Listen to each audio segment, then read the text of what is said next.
Okay, it's a production in it. On the sandbox, sandbox is like the high-level architects and all will be there. Before creating any application they will want to test, like there will be class structures and all. I'll tell you what's the class structure and all, don't confuse, but a sandbox is like, before actually giving the application to the developers.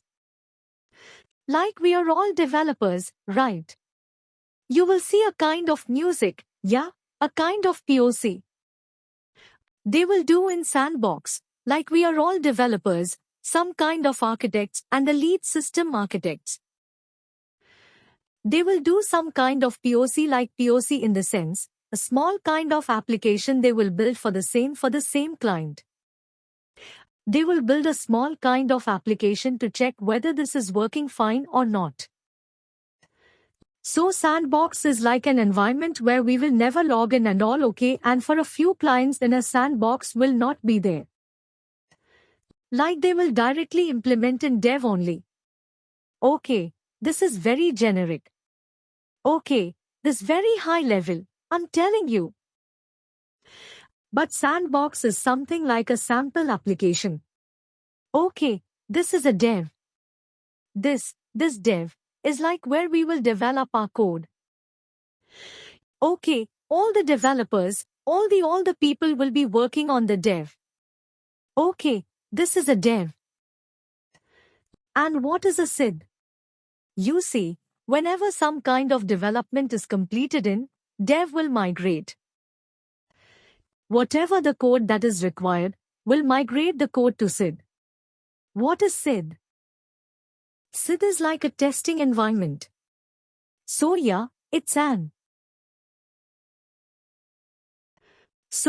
testing environment where actually a QA team will work on. QA is nothing but quality assurance. Team QA is nothing but quality assurance. Or testing team. Okay, testing team will work on SID. Okay, what actually they will do? They will do some kind of testing, like they will do a functionality testing in SID. Functionality testing, in essence, whether what the developer has configured, whether it is working fine as per the business requirement or not. Okay, they will test the functionality. If suppose something went wrong, like there is some mismatch in the requirement, it is not working correctly, then what they will do? They will raise a defect. They will raise a defect and they will assign it to the dev team. And after the testing is completed, after the defect fixes are also done, then the entire code will be moved to UAT. The entire code, the working code will be moved to UAT. In UAT, what generally people will do is like they will do performance testing. Like performance testing in the sense, what if they will run some scripts and all the performance testers will be there. They will do the performance testing, like if suppose what happens, some more people will be logging into the application. They will do some performance thing, how actually the application is behaving, what's the load, and all they will do business testing.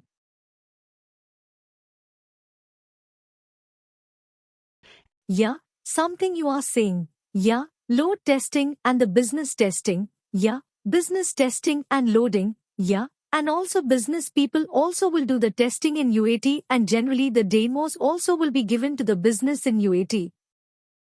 Like, if suppose business wants to see that functionality, okay, they will give that demo in UAT.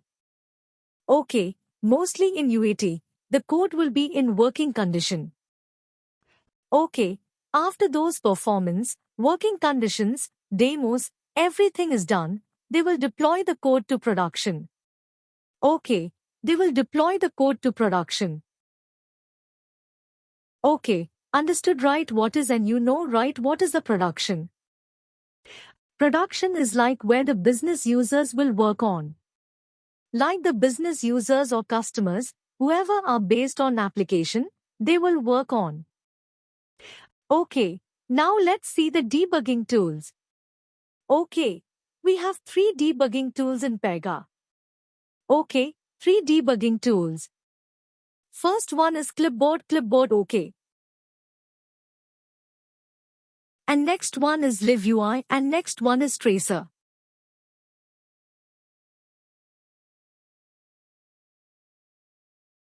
Tracer. Okay, we have three debugging tools. These three are debugging tools in Pega. Let me write it down. Okay, we have three debugging tools in Pega. First one is clipboard, second one is live UI, and third one is tracer. Okay, first let's concentrate on clipboard and then tracer, and then live UI. Or else let's make it like this: one clipboard tracer and live UI. Okay, clipboard tracer and live UI. Today I will show you how actually clipboard looks like. Okay, but we will start basics on clipboard today. Okay, and how to open a clipboard from where we have to open a clipboard in. It is a Dev Studio. Right in Dev Studio. The clipboard will be present on your footer. This pad icon is there.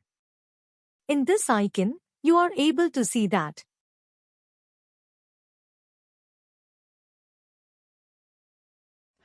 The third icon, this is a clipboard. In few applications you will be having a name also like clipboard. There will be a text in. We can manage that thing, whether to show an icon or a text. Okay, here we have an icon. If you click on a clipboard, this clipboard will open up. Okay, clipboard is a debugging tool from where you have to open a clipboard. You can open from a footer. Here you have a footer. You can open from the footer if you click on a clipboard. This is how clipboard looks like. This is how clipboard looks like. This is a clipboard, okay, and on the top of the clipboard you have a thread. Okay, you have a thread. I'll tell you what is it right down, but you can see right how clipboard looks like. Okay, now let me explain you what is a clipboard. What is a clipboard? See, whenever you are entering any information, okay, here in application lifecycle, you are entering the information right, like the customer information, identify location, identify vehicle. These things are related to one customer's claim. Suppose one customer has raised a request. Okay, let's suppose one customer has raised one request for roadside assistance. Okay, we will create one case. Let's think the case ID, okay, is C1. C1 in the sense first it is a first claim, okay, first claim, okay. Now that particular user will be entering the data right in these screens. These are all screens. Okay, these steps will be a screen. Let me launch the portal once. User portal I launch. Okay, I'm launching a portal. You can click on a launch portal and you will be having an options like how you can launch the portal or user portal auditor. Now, if you click on this again, you'll have a left pane here. If you click on create, it will ask for which request you need to create, assistance request or new vendor. If you click on assistance request, it will create that particular claim. I have a clone assistance request. Assistance request.